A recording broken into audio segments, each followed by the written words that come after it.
right. Thank you for joining us. We have Ross Goldberg here. The last time I saw Ross, he was very funny and definitely stood out to me as somebody to watch and to see where he was going to go. Some of you might remember him if you're internet marketers from back in the day with Stompernet. He provided a lot of amazing content, and Ross has just always been on the cutting edge of everything that he does. He's very good at driving traffic and also creating software programs to push that easy button. So all those things that you have to do manually, Ross is going to crush it and help you do it easily. Ross, go ahead. This is your official permission to brag. Tell us a little bit about your background, what brought you into internet marketing, and maybe just a story or so that just positions you in just like just a success, a win for you. I actually first came online because I was desperate and tired. I started losing it. So of course, in that hallucinatory state, I decided I'm going to start an internet business. I'm on the internet all day long. And then I went into a coma and woke up mildly paralyzed. I can walk, but I can barely feel the feet that I walk on. I was vaccine poisoned by the army. I was in a coma for 10 days, spent a couple of weeks in the hospital. But the kicker, the coma, that 10 days, I made my first $1,000 profit on the internet, which was Wow, more than I was getting in a month. So I became obsessed, not only the internet, but how it worked. I wanted to pick it apart like a tinker toy car and figure out exactly what made everything run,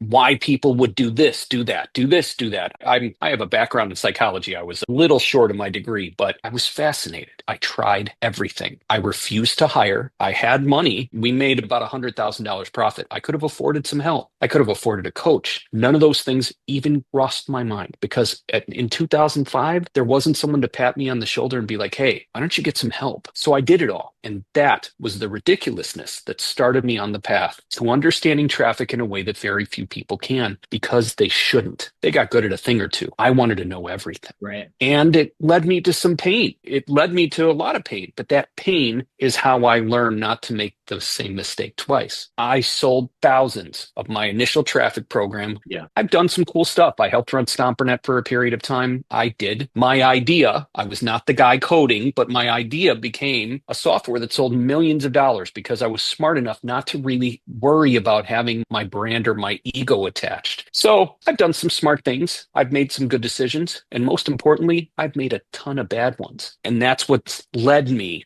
to avoid that pain, the mistakes, the errors, the bad calls. And I'm one of the few people who almost since the beginning, since 2007, I have always helped companies drive traffic because no matter what I know in my vertical where I'm selling my products, that doesn't mean it's going to work for the guy over here. So I made sure because I really wanted to stay sharp. I wanted to make sure that what I'm telling people to try would work for them at least on some level. If you could identify, say, 2 or 3 traffic secrets that you could share, just unfold the veil, what would people find interesting and useful? There are people who already have large chunks of your audience, and the fastest way to achieve massive growth is to gain their favor. And what I mean by gaining their favor is it's one thing to send someone you don't know, hey, I've got an offer that your audience might really like. It's a completely different thing to ask your friend, do you think it would be cool if we put together a promotion? The odds of a yes go from about maybe 2 to 5%, depending on your level of prowess, up to 50 to 75% when it's someone who knows and trusts you. Build relationships with people that already have access to the people who need you so badly. That is my biggest secret. That is the biggest leverage point any of us can have when it comes to traffic. However, my ultimate traffic strategy, there is a caveat, and it'll maybe be the secret.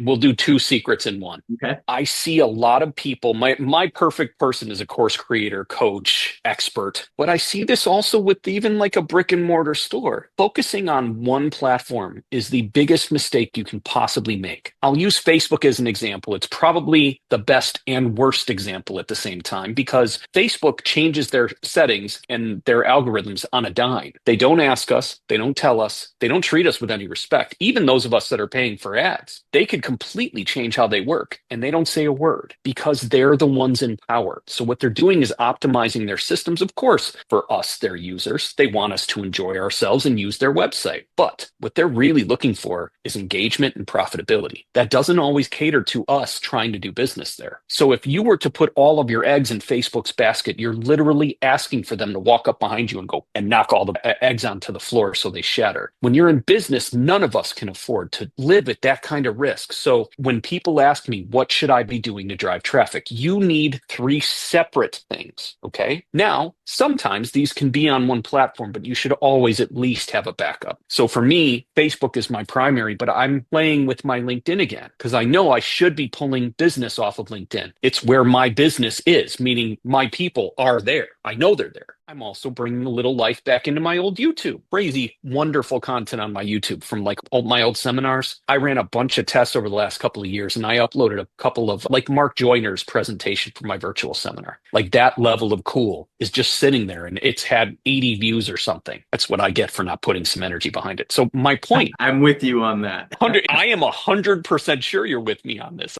This is what we do. We know what to do. My problem will never be a lack of opportunity. It's what button do I push next? So to get back to the point I was attempting to make my way to, you need three different things, and it's best if they are separate platforms. You need content, and this is best for experts, teachers, but if you have a brick and mortar store, you could post recipes for items that you don't make at your restaurant, or maybe one of your secret recipes. Try to get the eyeballs because that really does matter. Yeah. So you need content. Next, you need social presence. There's a kicker at the end, but you need social presence because social presence shows you're still in business. With the state of the internet today, even with the influx of AI-driven content, right? Activity shows you're there, and it does at least a base level of trust. And the trust is something that's a major thing for people selling things on the internet right now. And if you're a brick and mortar store, just posting something once a week still raises your hand as, hey, we're here. You're not as worried about driving traffic or driving people, and of course, that should happen. But it's just to raise your hand and be like, we're here. Because when someone looks, generally your top social platform is going to be one of the top things they'll find on Google if they're researching that you are there, that you exist, and that you don't suck. Yeah. Last but not least, is even the littlest bit of advertising.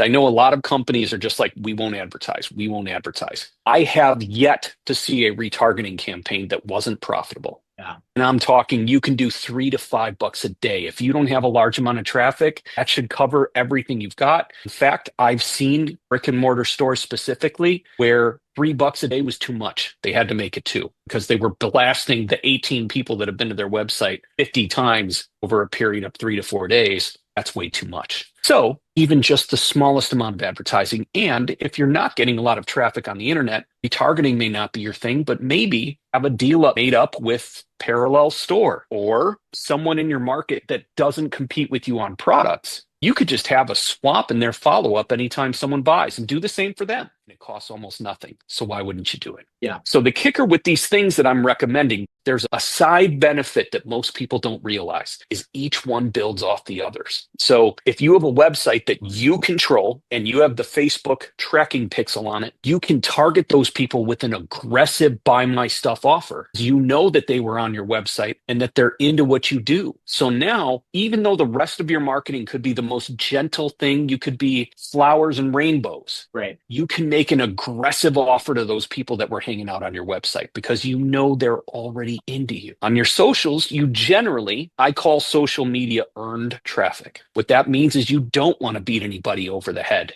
Offer. Exception being if you have a store or a restaurant where all you do is post the specials of the day, you've established your standard, and if they follow you, you're fine. That's exactly what you're supposed to do. But someone like me, we need to continue to earn the right to make a pitch. So we should be focusing 10 to 20% of our posts on, hey, I have this really cool offer over here. If you want to hear more about it, just let me know. And generally on social, gentle will do better than, hey, look at this thing I've got. It's so amazing, because you sound like the party crier. Imagine walking into a party and being like, hey, buy my stuff. You sound stupid. Like the radio on social media, walking around in a coffee shop. Yes.